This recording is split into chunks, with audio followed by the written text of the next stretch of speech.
حضرت ابراہیم علیہ الصلوۃ والتسلیم 40 دن تک اس آگ میں رہتے ہیں۔ آگ نے آپ کے جسم پاک کو جلایا نہیں، بلکہ آپ آگ کے انگاروں سے کھیل رہے تھے۔ 40 دن تک اس آتش کدے میں رہے۔ ملک شام جاتے ہیں۔ آپ کی کوئی اولاد نہیں ہے۔ 80 سال کی عمر شریف ہو گئی۔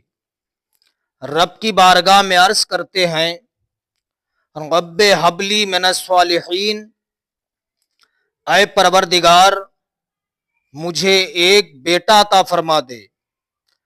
اللہ رب العزت نے بشارت دی، فبشرناہ بغلام حلیم۔ رب نے فرمایا، اے میرے خلیل ہم تمہیں بشارت دیتے ہیں ایک نیک اور بردبار لڑکے کی۔ 80 سال کی عمر کے بعد اللہ رب العزت نے حضرت ہاجرہ رضی اللہ تعالی عنہا کے شکم اطہر سے حضرت اسماعیل ذبیح اللہ کو پیدا فرمایا۔ حضرت اسماعیل ذبیح اللہ جب پیدا ہوئے، والدہ نے دیکھا نثار ہو جاتی ہیں۔ حضرت اسماعیل علیہ السلام کی عمر شریف کا کچھ حصہ آگے بڑھا۔ ایک دن حضرت سارہ نے دیکھا حضرت اسماعیل علیہ السلام کو تو بڑا رشک پیدا ہوتا ہے۔ دل میں خیال کرتی ہیں، کاش پروردگار عالم مجھے بھی کوئی اولاد عطا فرما دیتا۔ رشک پیدا ہوا۔ حضرت سارہ نے حضرت ابراہیم علیہ الصلوۃ والتسلیم کو بلایا۔ بلانے کے بعد کہتی ہیں، اے میرے شوہر محترم، آپ اپنی بیوی اور اپنے بچے اسماعیل کو کہیں جنگل میں چھوڑ کے آؤ۔ اللہ کے پیغمبر حضرت ابراہیم علیہ الصلوۃ والتسلیم نے جب یہ سنا، شش و پنج میں ڈوب گئے، آخر معاملہ کیا ہے؟ پھر حضرت سارہ نے کہا، اے میرے شوہر، آپ اپنی بیوی اپنے بچے کو کہیں جنگل میں چھوڑ کے آؤ۔ حضرت ابراہیم علیہ الصلوۃ والتسلیم شش و پنج میں ڈوبے ہوئے ہیں۔ رب کی بارگاہ میں عرض کرتے ہیں، پروردگار، اے مالک و مولا، میری بیوی سارہ کیا کہہ رہی ہے کہ ہم اپنے لخت جگر کو، اپنے نور عین کو، اپنے بیٹے اسماعیل کو اور اپنی بیوی کو جنگل میں چھوڑ کے آؤں؟ رب نے ارشاد فرمایا، اے میرے خلیل، جو سارہ کہہ رہی ہیں وہ کرو۔ حضرت ابراہیم علیہ السلام نے حکم خدا بندی سنا۔ حضرت ہاجرہ کے پاس گئے۔ جانے کے بعد کہتے ہیں، تم اور بیٹا میرا اسماعیل دونوں کو ساتھ میں چلنا ہے۔ حضرت ابراہیم علیہ الصلوۃ والتسلیم سواری پر بٹھاتے ہیں۔ حضرت ہاجرہ نے تھوڑا پانی رکھ لیا، مختصر سی کھجوریں رکھ لی۔ ابراہیم علیہ السلام نے اپنی بیوی اور بچے کو بٹھایا، چل دیے۔ سفر کی صعوبتیں برداشت کرتے ہوئے جا رہے ہیں۔ ایک لکو دک صحرا، ایک جنگل میں اپنی بیوی اپنے بچے کو چھوڑ دیتے ہیں۔ جب چھوڑ کے چلنے لگے، حضرت ہاجرہ پیچھے دوڑی۔ ارشاد فرماتی، اے میرے شوہر محترم، آپ مجھے اور اپنے بچے کو کیوں جنگل میں چھوڑ کے جا رہے ہیں؟ یہاں کوئی آبادی نہیں ہے، یہ لکو دک صحرا ہے۔ ابراہیم علیہ السلام نے کوئی جواب نہ دیا۔ پھر حضرت ہاجرہ نے پوچھا، ہے میرے شوہر، آپ بولتے کیوں نہیں ہو؟ مجھے چھوڑنا ہے تو چھوڑ دیجئے، لیکن اپنے لخت جگر اسماعیل کو نہ چھوڑیے۔ حضرت ابراہیم علیہ السلام نے کوئی جواب نہ دیا۔ پھر حضرت ہاجرہ نے کہا، اے میرے شوہر، آپ بولتے کیوں نہیں ہیں؟ کیا تمہیں ایسا کرنے کے لیے رب نے حکم دیا ہے؟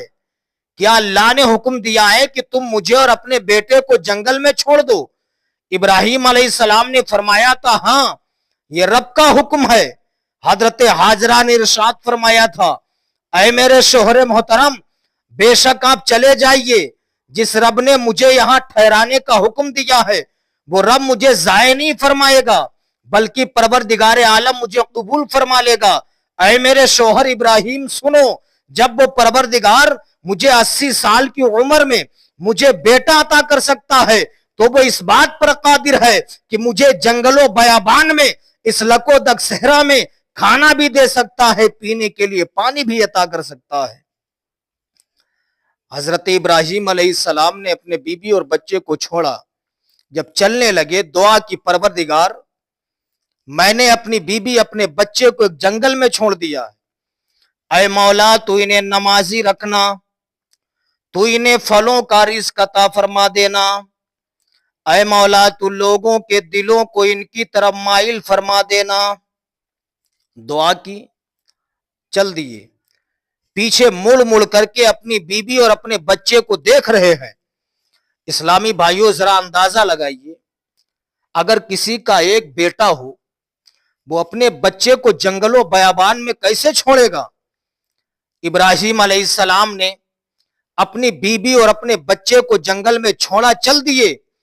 पीछे मुड़ मुड़ के देखते हुए जा रहे हैं, पीछे मुड़ के देख रहे हैं। पहाड़ियों का इलाका है, कुछ दूर चले, क्या देखते हैं, कुछ भी नजर नहीं आ रहा, न बीवी न बच्चा, कोई भी नजर नहीं आ रहा। हजरत इब्राहिम अलैहिस्सलाम अपने घोड़े से उतरे, रब की बारगाह में दुआ करते हैं, रब्बना ग़फ़िर ली व लिवालिदैया व लिलमुमिनीना यौमा यक़ूमुल हिसाब।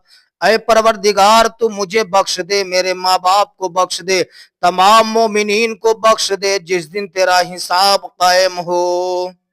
सुभान अल्लाह। हजरत इब्राहिम अलैहिस्सलाम ने दुआ की, चल दिए। इधर हजरत हाजरा रज़ी अल्लाह ताला अन्हा के पास थोड़ा पानी था, मुख्तसर खजूरें थी, पानी भी खत्म हो गया, खजूरें भी खत्म हो गई। हजरत हाजरा रज़ी अल्लाह ताला अन्हा ने देखा कि हजरत इस्माइल ज़बीहुल्लाह के होंठ खुश्क हो गए, माँ की छातियों में दूध भी नहीं। हजरत इस्माइल अलैहिस्सलाम प्यास की शिद्दत में एड़ियां रगड़ने लगे। जब माँ ने अपने बेटे को एड़ियां रगड़ते हुए देखा तो माँ की ममता तड़प गई। माँ से बेटे के खुश्क होंठ देखे ना गए। हजरत हाजरा रज़ियल्लाहु ताला अन्हा दौड़ती हुई जाती हैं, पहाड़ी पर चढ़ती हैं जिसको सफा कहते हैं। पहाड़ी पे चढ़ के चारों तरफ नजर डालती हैं, कहीं पानी नजर आ जाए, लेकिन दूर दूर तक पानी का नामो निशान नहीं है। दौड़ती हुई मरवा पहाड़ी पर जाती हैं, चारों तरफ देखती हैं, तराफो जवानी में नजर डालती हैं, कहीं पानी दिखाई नहीं देता है। फिर सब मरवा पहाड़ी से सफा पे आती हैं, फिर सफा से मरवा पे जाती हैं। 7 चक्कर हजरत हाजरा ने सफा से मरवा पर लगाए थे। अल्लाह रब्बुल इज्जत को हजरत हाजरा का दौड़ना इतना पसंद आ गया, इतना पसंद आ गया कि कयामत तक हाजियों पर वाजिब कर दिया कि वो भी सफा मरवा के दरमियान 7 चक्कर लगाएं, 7 चक्कर लगाएं। अल्लाह रब्बुल इज्जत को हजरत हाजरा का दौड़ना इतना पसंद आ गया कि इन पहाड़ियों का जिक्र अल्लाह ने कुरान पाक में कर दिया। इन्ना सफा वल मरवता मिन शाइरिल्लाह, बेशक सफा और मरवा अल्लाह की निशानियों में से है। हजरत हाजरा क्या देखती हैं, जब 7 चक्कर पूरे हो गए तो जहां पर हजरत इस्माइल अलैहिस्सलाम थे वहां पर चरिंदो परिंद मंडरा रहे हैं।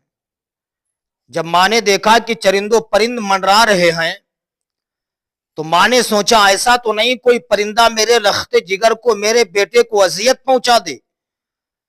हजरत हाजरा रज़ियल्लाहु ताला अन्हा दौड़ती हुई जहां पर हजरत इस्माइल ज़बीहुल्लाह थे वहां पर पहुंची।